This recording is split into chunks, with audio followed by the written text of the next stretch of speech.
السلام علیکم ورحمۃ اللہ وبرکاتہ۔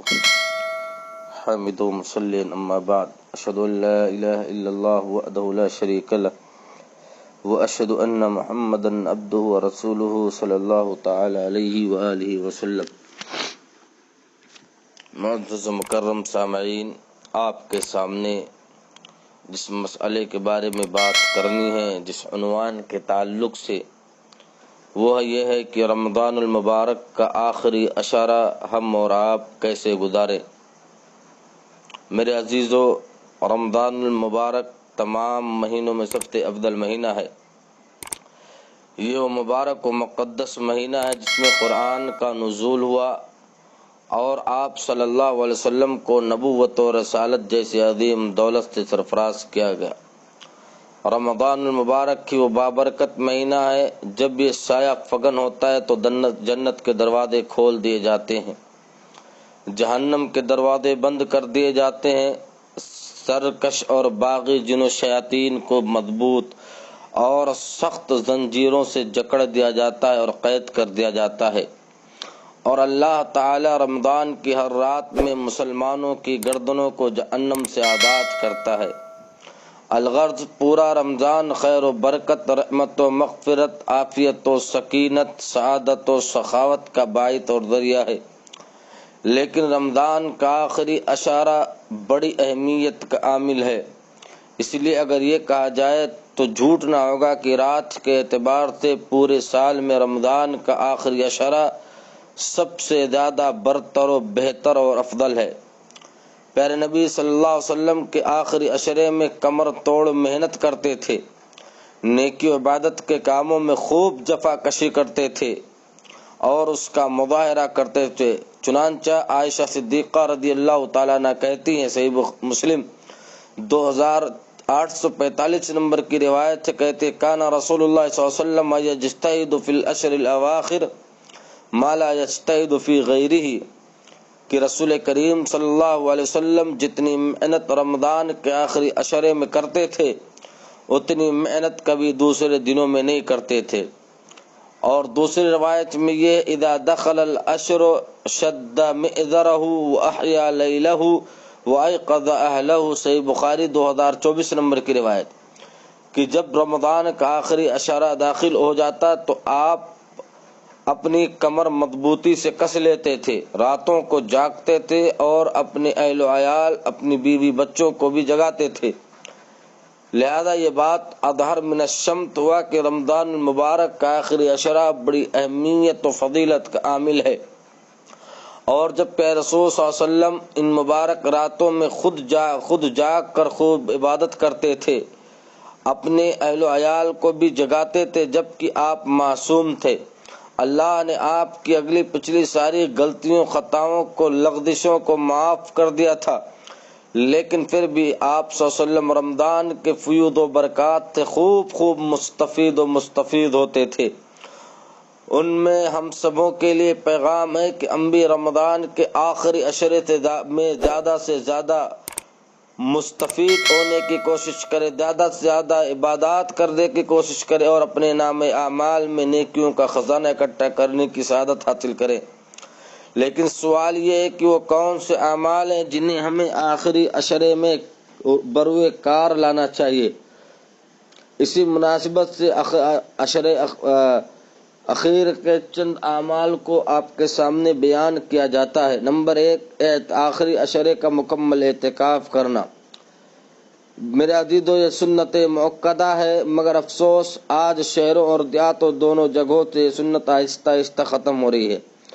اللہ کے نبی صلی اللہ علیہ وسلم رمضان میں ہر سال اعتکاف کرتے تھے، لہذا ضرورت ہے کہ آخری عشرے کی اس اہم عبادت کو عملی اعتبار سے زندہ و جاوید کیا جائے۔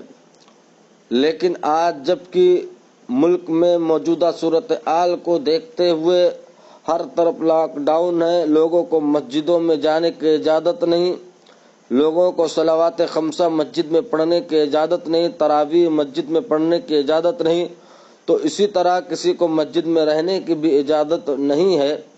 تو اس لیے علماء کا متفقہ فیصلہ ہے کہ اگر کسی نے اعتکاف کی نیت کی تھی تو اللہ رب العالمین اسے اس کا اجر دے گا۔ ہمیں اللہ پر یہ حسن ظن رکھنا چاہیے اور اعتکاف نہ کرنا چاہیے۔ اعتکاف گھروں میں کرنا یہ سنت کے خلاف ہے، لہذا اور اعتکاف کے لیے مسجد شرط ہے، مسجدوں سے ہمیں الگ کر دیا گیا، جس کے تعلق سے ایک دوسرا درس میں نے آپ کے سامنے رکھ دیا ہے، اسے یوٹیوب پہ دیکھا جا سکتا ہے۔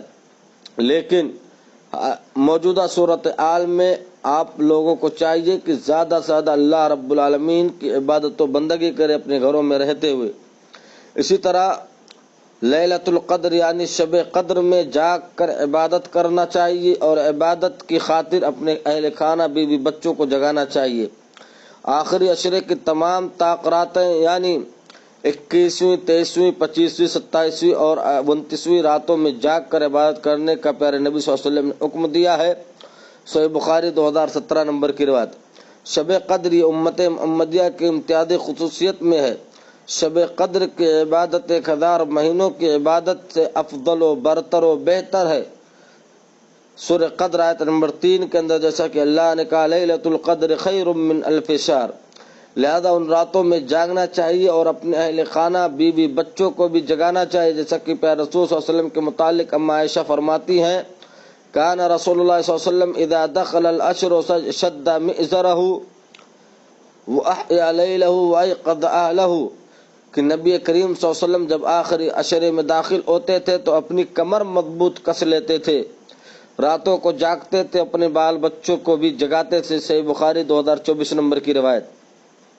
لیکن افسوس بہت سارے نام نہاد مسلمان صرف 27ویں رات کو جاگتے ہیں، شب قدر سمجھتے ہیں اور بقیہ ساری راتوں میں کھراٹے مارتے ہیں۔ ایسے لوگ در حقیقت بہت بڑے محروم القسمت لوگ ہیں، جیسا کہ پیارے نبی صلی اللہ علیہ وسلم نے فرمایا وفی لیلۃ خیر من الف شہر من حرمها فقد حرم الخیر کلہ ولا یحرم خیرہ الا محروم۔ سنن ابن ماجہ 1644 نمبر کی روایت۔ علامہ البانی نے اسے صحیح فرمایا ہے کہ آپ نے فرمایا اور اس میں ایک ایسی رات ہے جو 1000 مہینے کی عبادت سے افضل ہے، جو اس کے خیر سے محروم ہو جائے گویا وہ ہر بھلائی سے محروم کر دیا گیا، اور اس رات کی بھلائی سے بالکل محروم القسمت ہی انسان محروم ہو سکتا ہے۔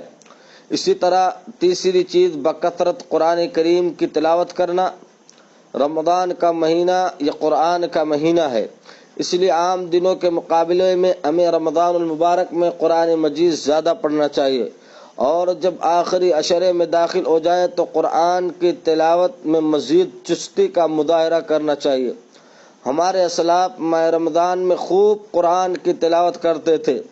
علامہ ابن عثیمین رحمہ اللہ کے بارے میں آتا ہے کہ ماہ رمضان کے ہر 3 دن کے اندر ایک مکمل قرآن ختم کر دیتے تھے، اور اگر وہ چاہتے تو ایک ہی دن میں ختم کر دیتے تھے۔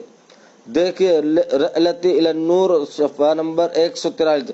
مگر عبداللہ بن عمر کی روایت میں ہے کہ آپ نے 3 دن سے کم میں قرآن مکمل کرنے سے منع کیا ہے۔ سنن ترمذی 2949 نمبر کی روایت ہے۔ جبریل امین پہ نبی صلی اللہ علیہ وسلم کو ہر رمضان میں 1 مرتبہ قرآن کا مکمل دور کراتے تھے، لیکن جس سال آپ کی وفات ہوئی جبریل علیہ السلام نے آپ کو 2 مرتبہ دور کرایا تھا۔ صحیح بخاری 4998 نمبر کی روایت۔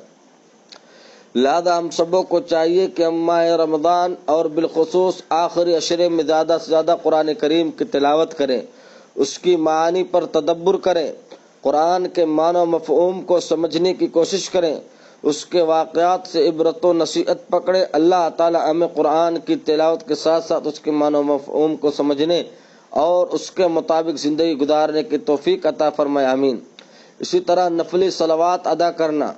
نفلی نفلی نماز اور صلات کی ادائیگی کا آخری عشرے سے کوئی خاص تعلق نہیں۔ نفلی نماز تو کبھی بھی پڑھ سکتے اور ہمیشہ پڑھنا بھی چاہیے، لیکن آخری عشرے کی طاق راتوں میں نوافل کا غیر معمولی اہتمام مشروع اور محبوب عمل ہے۔ غیر معمولی یعنی اسے زیادہ کرنا چاہیے۔ اس لحاظ سے آخری عشرے میں نفلی نمازوں کا خاص خیال رکھنا چاہیے، جیسا کہ تراویح، تہجد، تحیۃ الوضو، تحیۃ المسجد، چاشت کی نماز اور دیگر سنن رواتب وغیرہ۔ اسی طرح 5ویں چیز یہ ہے کہ گناہوں کی مغفرت اور اعمال صالحہ کی مقبولیت کے واسطے دعائیں کرنی چاہیے۔ دعا ایک عظیم عبادت ہے، دعا یہ توحید کی عظیم نشانی۔ اللہ تعالیٰ سے جو دعا کی جاتی ہے اہل علم کی نزدیک اس کی دو قسمیں: دعائے عارضہ نمبر 1، کسی ناگہانی آفت و مصیبت یا پریشانی کے نازل ہونے پر اس کو دور کرنے کے لیے جو اللہ سے دعا کرتے ہیں اس کو دعائے عارضہ کہتے ہیں۔ دوسری چیز دعائے مسئلہ، کسی محبوب اور پسندیدہ چیز طلب کرنے کے لیے جو اللہ رب العالمین سے دعا کرتے ہیں اس کو دعائے مسئلہ کہتے ہیں۔ دعائے مسئلہ ہی میں سے گناہوں کی مغفرت اور اعمال صالحہ کی مقبولیت کی خاطر دعا کرنا بھی ہے۔ عام طور پر گناہوں کی مغفرت کی دعا تو لوگ خوب کرتے ہیں، لیکن قبولیت اعمال یا توفیق عمل صالح کی دعا بہت کم کرتے ہیں، جبکہ ہمارے سلف مغفرت کے ساتھ عمل کی قبولیت کی دعا کا بھی خاص التزام و اہتمام کرتے تھے۔ جیسا کہ بہت معروف ہے کہ سلف صالحین رمضان کے بعد نصف سال تک رمضان کے بعد تک 6 مہینے تک رمضان کی تمام عبادتوں کی قبولیت کی دعا کرتے تھے، اور اس کے بعد 6 مہینے تک یعنی شعبان تک رمضان کو پانے کے لیے اللہ سے دعائیں کرتے تھے۔ قبولیت اعمال کی خاطر دعا کرنی یہ مشن نبوی ہے، جیسا کہ اللہ تعالیٰ نے سیدنا ابراہیم اور اسماعیل علیہم الصلاۃ والتسلیم کی دعاؤں کو بیان کرتے ہوئے فرمایا: وَإِذْ يَرْفَعُ إِبْرَاهِيمُ الْقَوَاعِدَ مِنَ الْبَيْتِ وَإِسْمَاعِيلُ رَبَّنَا تَقَبَّلْ مِنَّا إِنَّكَ أَنْتَ السَّمِيعُ الْعَلِيمُ، سورہ بقرہ آیت نمبر 27۔ اور جب ابراہیم اور اسماعیل علیہم الصلاۃ والسلام خانہ کعبہ کی عمارت کو بلند کر رہے تھے اور یہ دعا کر رہے تھے: ہمارے رب تو ہمارے اس عمل کو قبول کر لے، بے شک تو سننے اور جاننے والا ہے۔ ہم ذرا غور کریں کہ حضرت ابراہیم اور اسماعیل دونوں جلیل القدر پیغمبر اللہ کے حکم سے اللہ کے گھر کی تعمیر کر رہے ہیں، پھر بھی تعمیر کے ساتھ ساتھ قبولیت کی بھی دعا کر رہے ہیں۔ ہمارا اور آپ کا یہ حال ہے کہ ہم جیسے تیسے نیک عمل تو کر لیتے لیکن قبولیت کی دعا بہت کم کرتے ہیں۔ لہذا ہم سب کی ذمہ داری بنتی کہ ہم جو بھی نیک کام کریں اللہ سے ضرور اس کی مقبولیت کی دعا کریں۔ اس کا 2 فائدہ ہوگا: ایک تو عمل میں اخلاص پیدا ہوگا، ریاکاری اور شہرت طلبی سے نجات ملے گی، 2 اچھے عمل کی مزید توفیق ملے گی۔ اسی طرح چھٹی چیز صدقۃ الفطر کا نکالنا۔ صدقہ فطر 1 سا اناج تقریباً 2.5 کلو جو، گندم، کھجور وغیرہ کا نکالنا ہر چھوٹے بڑے مرد عورت مسلمان کی طرف سے فرض اور واجب ہے۔ اس کے نکالنے کا وہ اصل وقت عید کا دن ہے، لیکن عید سے 1 یا 2 دن پہلے بھی نکال سکتے ہیں۔ اسی مناسبت سے صدقۃ الفطر کو رمضان کے آخری عشرے میں اس کو بھی بیان کر دیا گیا ہے۔ صدقۃ الفطر کے نکالنے کا مقصد یہ ہے کہ روزے کی حالت میں جو بھول چوک اور نادانستہ طور پر جو غلطیاں سرزد ہو جاتی ہیں تو یہ صدقہ گناہوں کا کفارہ بنے گا اور روزے کی مقبولیت میں معاون اور ہیلپر ثابت ہوگا۔ دوسری وجہ یہ ہے کہ عید کے دن غریب اور مسکین کو عید کی خوشی میں شامل کرنا، اس دن ان کو عاد پھیلانے سے بے نیاز کر دینا۔ لہذا ہر مسلمان کی ذمہ داری ہے کہ اپنے صدقات یعنی فطرہ کو عید کی نماز سے قبل نکال کر فارغ ہو جائے، کیونکہ جو نماز کے بعد فطرہ نکالے گا اس کا فطرہ قبول نہیں ہوگا، وہ ایک عام صدقہ ہوگا۔ اسی طرح دوسری ذمہ داری یہ ہے کہ صدقۃ الفطر میں اناج ہی نکالے، کرنسی اور روپے پیسے کی شکل میں قطعاً نہ نکالے۔ اللہ تعالی ہمارے صیام و قیام، صدقات و خیرات اور جملہ عبادات و طاعات اور اللہ کی فرما برداری کو قبول فرمائے اور زندگی میں بار بار رمضان المبارک کے عظیم برکات سے محظوظ ہونے کی سعادت نصیب فرمائے، آمین۔ یہ چند اعمال تھے جنہیں آخری عشرے میں خصوصی طور پر انجام دینا چاہیے۔ اس کے علاوہ حسب معمول مزید خیر اور بھلائی کے کاموں میں بڑھ چڑھ کر حصہ لینا چاہیے۔ انسانیت کی خدمت میں، سوشل ورک میں بالخصوص توجہ دینی چاہیے۔